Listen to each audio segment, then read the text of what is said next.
مشروع بيو أورورينتا سنة لبدا كون يتضبدا أو لغا فوليي دغمدا مستحيل أيا وحا أي أهايين كوا إسوغو جيري بيو غلين إيا بيو أورورين waxaana laga fuliyay mashruucyadani qaar kamid ah tuulooyinka hoos yimaada degmada mustaxiil ee gobolka Shabeelle waxaana si wada jir ah mashruucyadan lagu horumarinayo barnaamijkan biyo ururinta ah xariga si wada jir ah ooga jaray gudoomiyaha degmada mustaxiil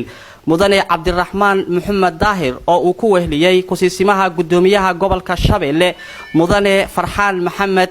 Ali waxaana halkaasi hadallo kooban ka soo jeediyay gudoomiyaha degmada mustaxiil mudane Cabdiraxmaan Maxamed Daahir kulli maanta waxaan ku jirnaa xalfadii xariga laga jiray barkada qabalaha budul runaantii qabalaha budul waa qabalayada aad u baahnaa weeyaan in loo sameeyo baraag ay biyaha ka cabaan hadda ka horna waxay ilaahay laba barkado kale laakiin waa santarada waxa ku jira ugu balaaran degmada hormuudna ka ah dhanka tafaaska sida awligeed waxa weeyaan waxaan u mahad celinayaa markii koobaad iskaashadii sida fiican ee qurux badan soo dhistay inuu ku soo dadaashay sidoo kale guddiga mashaariicda ee mar walba ku daba joog iyo daba joog ku daba socday ku daba jiray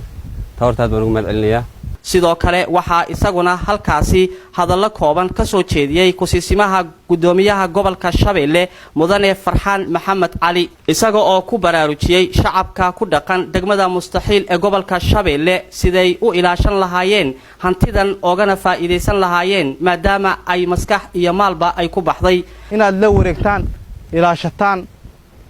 aad u samaysaan guddi tusaalahaan lagala xisaabtamo oo mar walba maarta biyihii haddii tusaalahaan barkadan cid loo meel kaga soo arto afarta gooyood laga galo wuxuu waa hanti weey si dhib yar bay ku burburi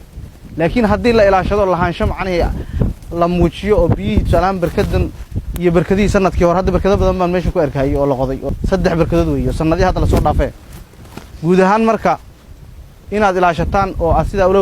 wareegtaan oo lahaansho aad muujisaan oo aad ku xisaabtantaan barkadan inaad idinku leediin baan idinku la dardaarmayaa waad mahadsantihiin mashruucyadan isugu jiray biyo ururinta iyo biyo gelinta ah ee laga fuliyay sanadan 2007 degmada mustaxiil sidoo kale waxa iyaguna gudidii dabagalka mashaariicahan degmada mustaxiil ay xaqiijiyeen in mashaariicahan loo fuliyay si tayeesan laguna soo gabagabeeyay waqtigii loogu talagalay dhanka kale waxa iyaguna qaar kamid ah shacabka qaybihiisa kala duwan ee ah iyaga kuwa looga faa'iideeyay mashaariicahan ayaa waxa ay dhankooda ka muujiyeen ballanqaadyo ah in ay ilaashanayaan isla markaana mahadnaq ballaaran u soo jeediyeen xukuumadda iyo xisbiga dimuqraadiga shacbiga Soomaalida Itoobiya oo mar walba u taagan siday bulshada u gaarsiin lahaayeen adeegyada ay u baahan yihiin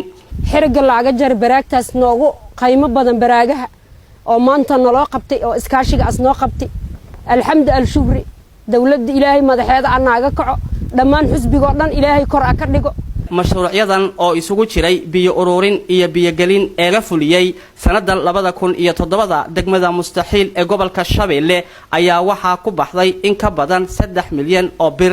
mashruucyadan ayaa waxay qayb ka yihiin qorshaha ay xukuumadda u qaadatay dhinaca ka xaqabtirka baahida biyaha iyo dhamaystirka qorshaha 5 sano ee xukuumadda u yaala Axmed Faarax Geed telefishinka caalamiga gobolka Shabeelle degmada mustaxiil